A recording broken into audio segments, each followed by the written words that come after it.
and they get incredibly passionate about it. And the first thing they do is product. And then the second thing they need to do is company/business model. There are real business model innovations. We're going through a massive one in our world today as people move from products to services. Everything's becoming a service. That's a giant mega trend. And there's lots of other business model innovations.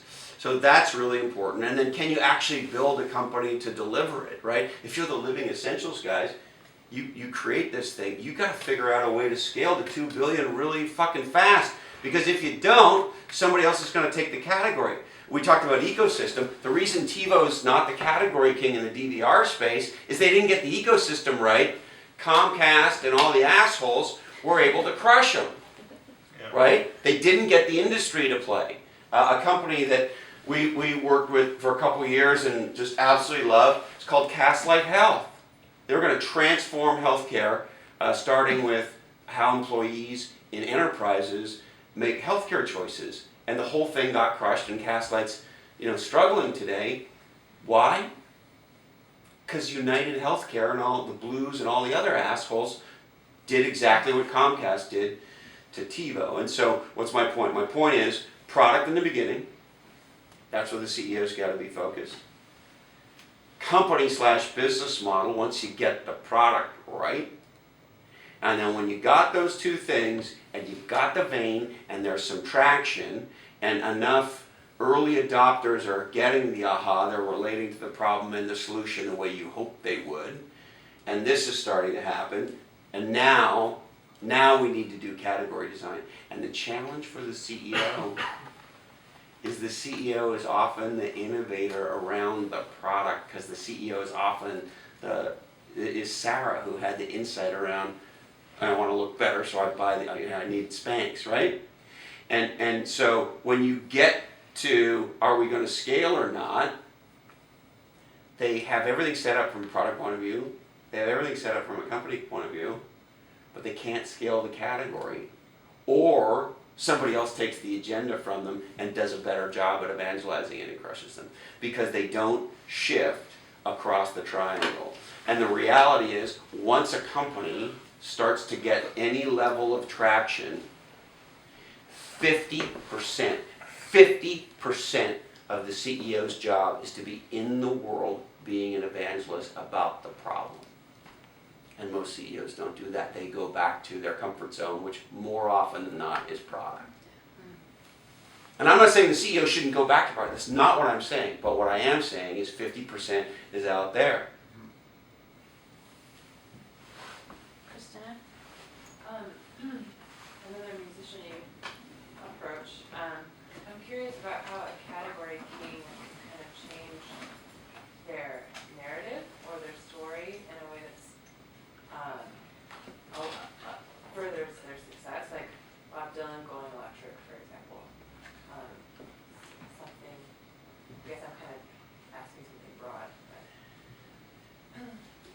So I think the core answer to that is, are you true to the point of view? So as a huge Bob Dylan fan, Bob Dylan's music is still Bob Dylan's music, whether it's electric or acoustic.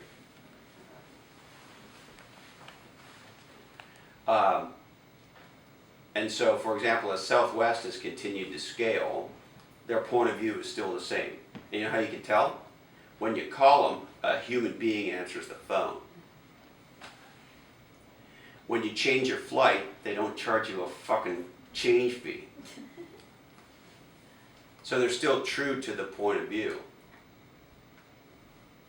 I love Virgin America. Is it Delta? Alaska. Equally shitty. Here's the interesting thing about that. Has anybody here flown Virgin since Alaska, the announcement of the acquisition? Yes. Did you talk to the flight attendants or any of the staff about it? My experience was worse getting a ticket. Okay, so the sucking has started. And I just flew them to Boston over the 4th of July weekend, and I talked to people and I asked the flight attendant, They all know it's going to suck, and they can tell you when the big sucking starts. It starts around Jan 1. Why? Virgin has a point of view. Alaska is run by assholes with spreadsheets. And everybody knows it. Oh, you can pick people. Oh, John, way back there. Hey, thanks, Christopher. So rhetorical question, kind of a comment, but would you please pick up the phone and give the Hillary campaign a fucking wake-up call? You know, it's interesting. I wrote a blog for, I think it was CBS. Anyway, it was for one of them. A while ago, pre this election cycle. Politicians are absolutely retarded about category design, and here's how retarded they are. You will never see American Airlines run the following ad. In the last 12 months, we killed less people than United Airlines. And here's why. There's an unwritten rule in business that says no matter what we say about each other, don't destroy the category. Right? Because if we say that, people are going to be reminded that planes crash. So we're never going to talk about our killing record versus theirs. That's not what we're going to do. Ever. You've never seen an ad anywhere on planet Earth that compares how many people got killed on our airline versus our number one competitor. Ever. Politicians are so fuck stupid that they have destroyed the category called politician. What do they run on? Washington's broken. That's what they run on. That's how stupid they are. And the reason Trump's having the success that he's having is he's got a narrative around a problem that resonates right now with, depending on what poll you believe, 42% of the population. And Democrats are the shittiest marketers ever, historically, right? Obama was not, but historically, Democrats are terrible at marketing. And even Obama, who's been a great marketer, I think has done a shitty job marketing. That's just my personal opinion. Because the net of it is, when you look at where we are today versus where we are 8 years ago, I don't care where you sit on the political spectrum, it's hard to argue that we're not materially better off. It's hard to argue they didn't save Detroit. It's hard to argue they didn't save Wall Street. It's hard to argue that unemployment is in a much better place. It's hard to argue that we're a lot safer. It's hard to argue that there's been a massive troop drawdown in both of our wars, etc. And yet, he didn't get much credit for that shit. Although if you watch the, he was on Jimmy Fallon. Did you see him slow jam the news with Jimmy Fallon? So he's trying. You know, Hillary is taking no credit for any of that. Are you fucking nuts? Terrible marketing. Absolute terrible marketing. So what would you do? Like one thing.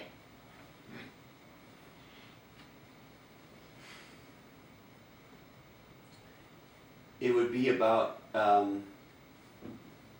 continuing what we're doing right now. That's what it would be. The problem with doing that is they haven't got enough of the country convinced that what they're doing right now is good. Right.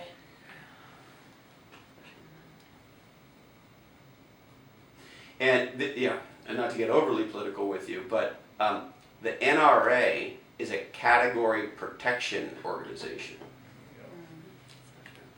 And the reason nothing changes, what was it? Was it 5 cops got killed today? In Baton Rouge?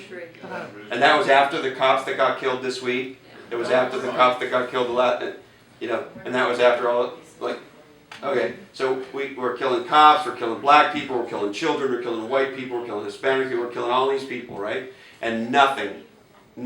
Since Sandy Hook, the laws have gotten more relaxed at the state level. Why? Because there's a category protection organization called the NRA. There's no from, so one of the things we talk about in the book is this concept of Frodos, which stands for from tos. Taking the world from the way it is to the way you want it to be. So here's a great example we can all relate to. Reed Hastings, who lives over in Santa Cruz, has this insight called, and he's an enterprise software guy. He had this huge success with a company called Pure Software.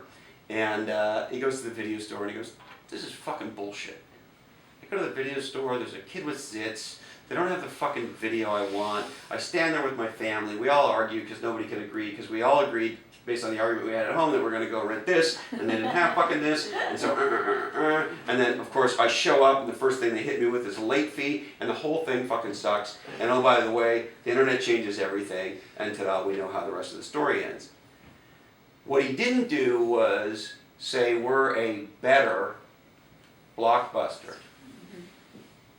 He said we're different. He said, we think there's a different way to do this. What if you went to a website and you clicked on all the movies that you want to see, and they magically showed up in your mailbox? And there was no late fee. You just give us $15 a month. And you can keep them as long as you want. When you send one back, we send you the next one. And then, of course, when the internet got to the place where we needed it to get to, now we can stream that shit, right? And so Blockbuster went bankrupt. They went bankrupt. Why? Not because Reed competed with them. Killed their category. He killed the category. And sometimes category design creates a new category that kills an old category. And sometimes it doesn't. Rock and roll did not kill jazz. I love the Ramones, and I think Pink Floyd is awesome. Two different categories, right? So sometimes there's disruption, but a lot of the time there's not. And this is a side note, we talk about it in the book. Languaging matters a lot. And in our world, we've gotten obsessed with this fuck word disruption. And here's what I know. When you show up to the healthcare industry and say, we're going to disrupt your ass, they say, oh yeah? And they go,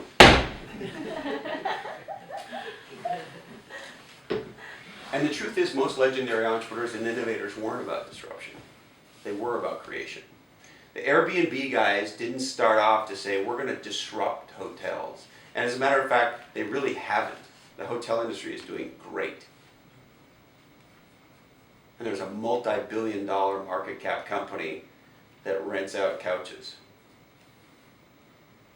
The other thing, there's a great quote in our book from a venture capitalist named Brian Roberts at Venrock. He's considered to be the world's leading health tech investor. And he says, things go from non-consensus to consensus fast. And ultimately, category design is about that. It's about teaching the world to see things the way you want to, or said a different way, using your point of view to drive the from-tos, the Frodos, the way Reed did. Okay, we have time for one more question. Jeremy. What do you think about Under Armour's done to Nike, and how did they take an approach of taking a category king on and to a certain degree winning? It was absolute genius, because Nike had created that category. Nike Dry Fit. Christine and I trained for a marathon in 1998. You're supposed to be the smart one. Remember, you went to school and everything. I don't remember the year. I remember my age, so let me work backward from. I think it was 98, but I could be wrong. Yeah, you're right. It was 98. Wow. Okay. Chalk one up for the retard. Yeah. And so 1998, we did all our training and ran the marathon wearing Nike Dry Fit shorts and tops. Well, that's all that is, right? But they made it a distinct category. It was like it was a product for Nike. wasn't a category. So it was absolute genius, and they've expanded from them, and they caught them napping. And the irony of it, and this happens all the time, is they did it using a product that Nike invented, or was certainly the leader in at the time if they didn't actually invent the product. And so it's a great example of when somebody gets committed to creating a new category versus somebody just throws another SKU into the mix. And then they've expanded and they built the ecosystem and they got the athletes and they did all the things that they needed to do. And the amazing thing about it actually is you now have kids buying Steph Curry shoes from a brand called Under Armour. Yeah. The brand makes no fuck sense. It's a terrible brand name for what they are now. And marketing people will tell you it's all about branding. Well, the first thing when you're going to do branding is, what's the fucking name? There's a reason, I forget his last name, but his first name was Marion. Marion whatever changes his name to John Wayne. Right? Because it's hard to get fired up about a cowboy named Marion, with all due respect. So, when you're going to do branding, the first thing you start with is, what's the fucking name? Well, in the beginning, Under Armour, the brand name and the category name were the same. Genius. Then, as they want to expand their position in the market, they don't change the brand name. But what they've done is so powerful, you can take a dumbass brand name and put it on a pair of shoes and it still works. That's how powerful a category king position they got by exploiting the dry fit shit that you wear underneath your uniform. Genius. Hall of Fame. Okay, so we have 3 books, and typically I ask the speaker to throw out a question, and whoever answers it correctly gets a book. But I don't know that do you want to do that? I mean, then I thought, well, then you have your pirate theme. Then I thought, well, this is kind of naughty. Like, maybe somebody wants to do their best pirate impression. Which I doubt people want to do, but I'll go for that if you want. Does anybody have a good pirate if they want a book? Rawr. Arr, all right, Kira. That was pretty fancy. That was pretty weak. Yeah. Does anyone else got one? I feel bad. Or do you want to ask a question, Christopher? Why don't you ask a question, Christine? Well, all right. So this is ballpark. You wrote in your book, I'm going to read my notes because this has a big number on it. And my question was really why write a book, which we didn't get to because I don't feel like people really read books too much. And even if we look at pictures, that seems to be an accomplishment these days. And one of the things that you wrote about in your book is you said you searched on Amazon for books on innovation. And the number that came up, can anybody ballpark the number of books on Amazon on innovation? 3.1 million. 150. 600. Less than that. One More mil- than that. 1 million? 10,000. Huh? 10,000. More than 10,000. 850,000. Less than 850,000. 700,000. Yuri, stop guessing. You've already got it. More than what? 520. No, less than that. 100,000. Okay, Ron, I'm going to give you a book because it's 70,729. That's a lot of books on innovation. In case you wanted to write a book on innovation, Don't. maybe create a new category. Let's see. Do you have a question?